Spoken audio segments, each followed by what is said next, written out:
तो देखो मलिन अंतःकरण वाले पर भगवान का भी प्रभाव नहीं पड़ा, यानी ये महापुरुष और भगवान शुद्ध अंतःकरण वाले को खींचते हैं।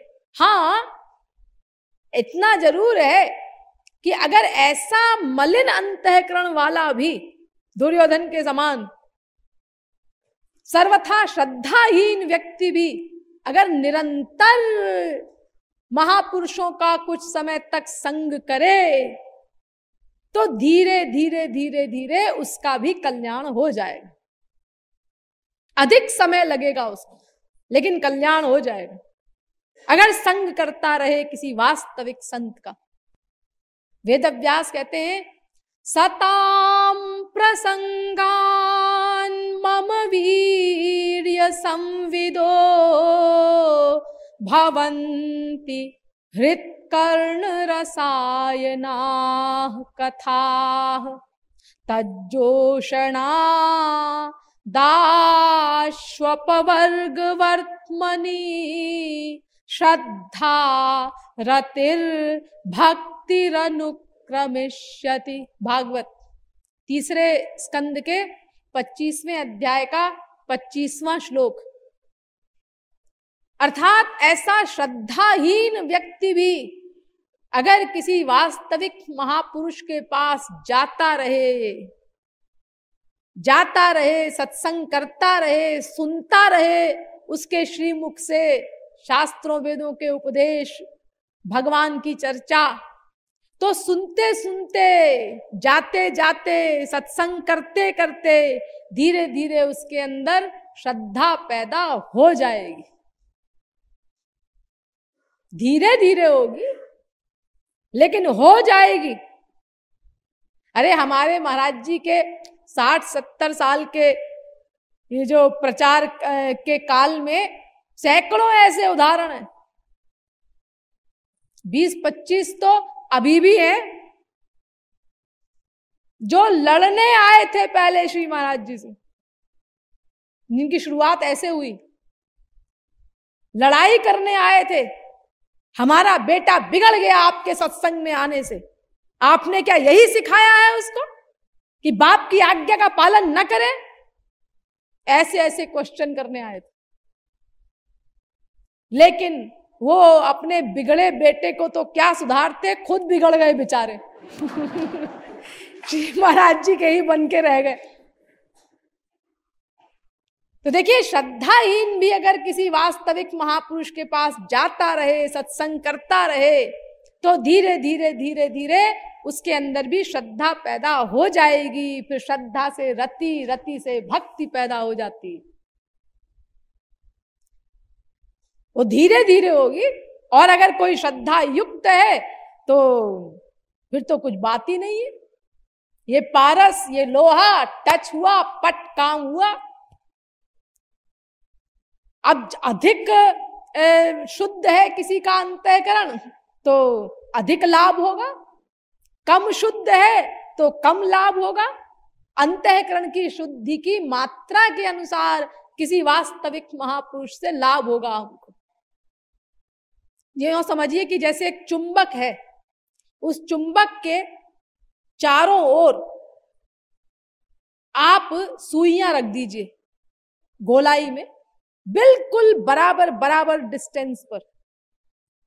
अब उनमें एक सुई ऐसी हो जो प्योर लोहे की, और दूसरी सुई में 10% अन्य धातु का मिश्रण, तीसरी में 20% और धातु का मिश्रण, चौथी में 50%। इसी प्रकार एक सुई ऐसी हो जिसमें केवल 10% लोहा हो, 90% दूसरी धातु का मिश्रण हो। अब देखो, सब सुइयां बिल्कुल बराबर बराबर दूरी पर हैं, चुंबक बीच में रखा है, तो क्या होगा? जो प्योर लोहे की सुई है वो चुंबक से झट आकर के चिपट जाएगी, और जिस सुई में जितना अधिक अन्य धातु का मिश्रण है वो उतनी ही देर से खींचेगी। इसमें चुंबक का दोष नहीं है, इसमें उस सुई में मिश्रण का दोष है, अन्य धातु का। तो ऐसे ही जितना अंतःकरण जिसका अधिक शुद्ध होता है वो वास्तविक महापुरुष से उतना ही अधिक खिंचता है। तो अब अगर आपको किसी महापुरुष को पहचानना है तो तमाम महात्माओं के पास जाकर के आजमा लीजिए। मान लो किसी का अंतःकरण 10% शुद्ध है, किसी का अंतःकरण 50% शुद्ध है। अब वो तमाम महात्माओं के पास गया और उसने उनका सत्संग किया, श्रद्धा भी नहीं बनाई, अभी न्यूट्रल होकर के संग किया, चुपचाप सत्संग करता रहा।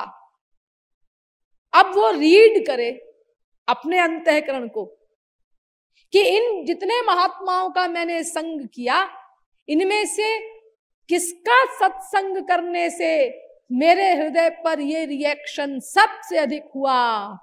संसार से वैराग्य, भगवान से अनुराग। ये किस महात्मा की संगति से सबसे अधिक हुआ। बस ये पैमाना है, एकदम खराब पैमाना, और कोई दूसरा पैमाना ढूंढने की जरूरत नहीं। संसार से विरक्ति, ईश्वर में अनुरक्ति। अगर संसार से विरक्ति नहीं है, सब गलत।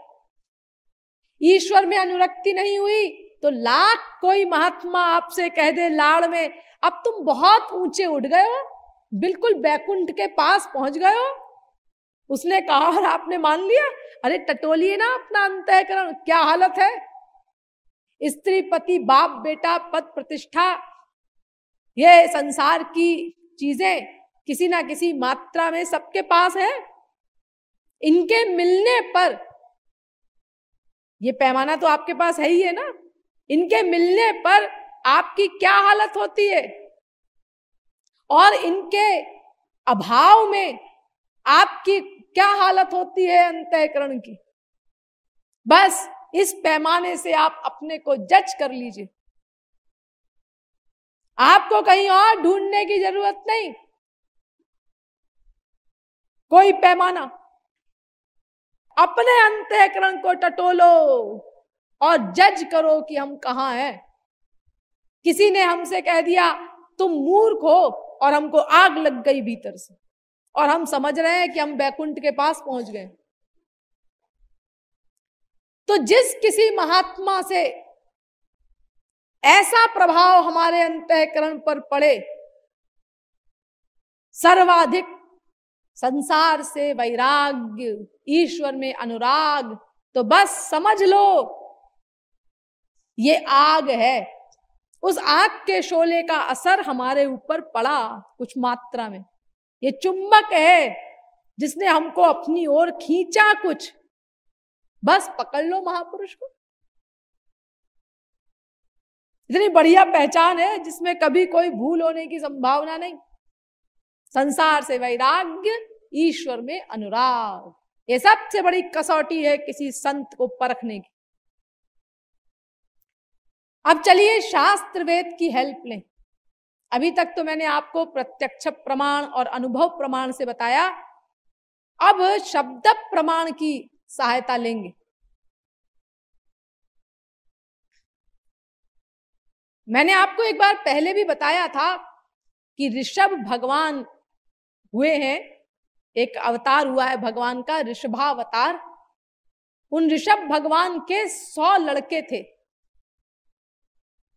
उनमें 9 लड़के बहुत बड़े महापुरुष बने, टॉप के महापुरुष। उनके नाम है कविर हरिरंतरिक्षः प्रबुद्धः पिप्पलायनः आविर्होत्रोत्थद्रुमिलश् चमसः करभाजनः। भागवत के 5वें स्कंद के 4थे अध्याय का 11वां श्लोक। कवि, हरि, अंतरिक्ष, प्रबुद्ध, पिप्पलायन, आविर्होत्र, द्रुमिल, चमस, करभाजन, ये सब नाम है उनके। तो इन योगीश्वरों ने राजा निमि को उपदेश दिया है। भागवत में उसका बड़ा लंबा चौड़ा वर्णन है। तो इसमें जो ये दूसरे योगीश्वर हैं, हरि जिनका नाम है इनका उपदेश सारी भागवत में बड़ा टॉप का है। इन्होंने महापुरुष का लक्षण बताया है। तो ये कहते हैं कि सर्वभूतेषु यह पश्येत् भगवत भावमात्मनः भूतानि भगवत्यात्मन्येषु भागवतोत्तमः। भागवत के 11वें स्कंद के दूसरे अध्याय का 45वां श्लोक। अर्थात जो सर्वत्र भगवान को ही देखे, सर्वत्र भगवान की ही भावना जिसकी हो और कोई भावना जिसकी न होती हो, वो महापुरुषों में भी टॉप का महापुरुष है।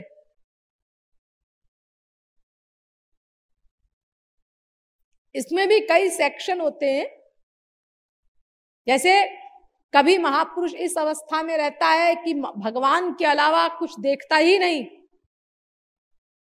और कभी सब में भगवान को देखता है, यानी कभी तो सबको भगवान के रूप में देखता है, केवल भगवान ही भगवान दिखाई देते हैं उसको, और कभी सब में भगवान को देखता है, और कभी सबको इस रूप में देखता है कि ये सब भगवान के दास हैं, किसी में कोई भेद नहीं, सब बराबर है। लेकिन ये जो भगवत भाव है, ये अवस्था महापुरुष की हमेशा नहीं रहती, ये कभी कभी रहती। आम तौर से महापुरुष की जो अवस्था होती है, जिस अवस्था में महापुरुष अधिकांशतः रहता है, उसको हरि योगीश्वर ने दूसरे श्लोक में बताया है। ईश्वरे तदधीनेषु बालिशेषु द्विषत्सु च प्रेम मैत्री कृपोपेक्षा यह करोति समध्यमः। भागवत के 11वें स्कंद के दूसरे अध्याय का 46वां श्लोक। आमतौर से महापुरुष इस अवस्था में रहता है, ईश्वर से प्रेम, और जो अन्य महापुरुष हैं, वास्तविक महापुरुष, उनसे मैत्री, और जो अज्ञ हैं, अज्ञानी हैं, नासमझ जीव हैं, उन पर कृपा। क्रोध नहीं, कृपा। महात्मा बुद्ध को एक बार एक व्यक्ति ने दिन भर गालियां दी, तो शाम को महात्मा बुद्ध ने अपने एक शिष्य से कहा कि ये बेचारा बहुत थक गया है, देखो इसकी क्या हालत हो रही है, इसको कुछ खिला पिला दो, कुछ ताकत आ जाए तो फिर से प्रारंभ करे। यानी दया कर रहे हैं। जो सवेरे से लगातार गाली दे रहा है, उस पर क्रोध नहीं आया, उस पर दया आई कि इसकी क्या हालत हो रही है, मुंह से फेन गिरने लगा, इसे कुछ खिला पिला दो बेचारे को। तो उस व्यक्ति ने महात्मा बुद्ध से कहा कि मैंने इतनी गालियां आपको दी और आपके ऊपर कोई प्रभाव नहीं पड़ा उसका। आप क्या है, मनुष्य हैं कि काठ के बने हुए हैं?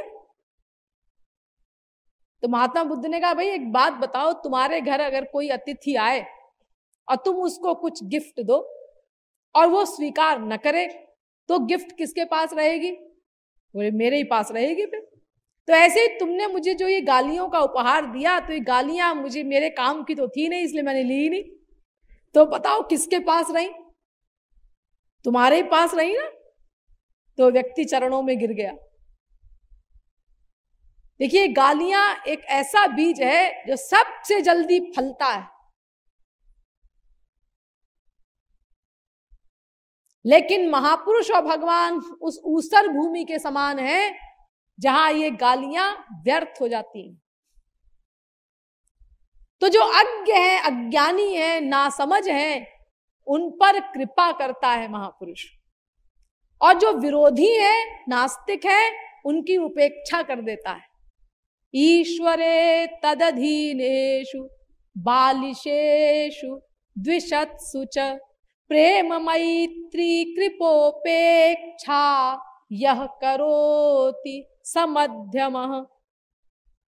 और इसके बाद उन्होंने कहा कि अर्चायामेव हरये पूजाम यह श्रद्धये हते न तद्भक्तेषु चान्येषु सभक्तः प्राकृतः स्मृतः। भागवत 11वें स्कंद के दूसरे अध्याय का 47वां श्लोक। अर्थात जो केवल भगवान की पूजा करे, श्रद्धा रहित वो भी, और बाकी महापुरुषों से कोई मतलब न रखे, महापुरुषों को निग्लेक्ट करे, तो ये प्राकृत है, मायाबद्ध जीव है, ये तो अपराधी है, ये भक्त नहीं।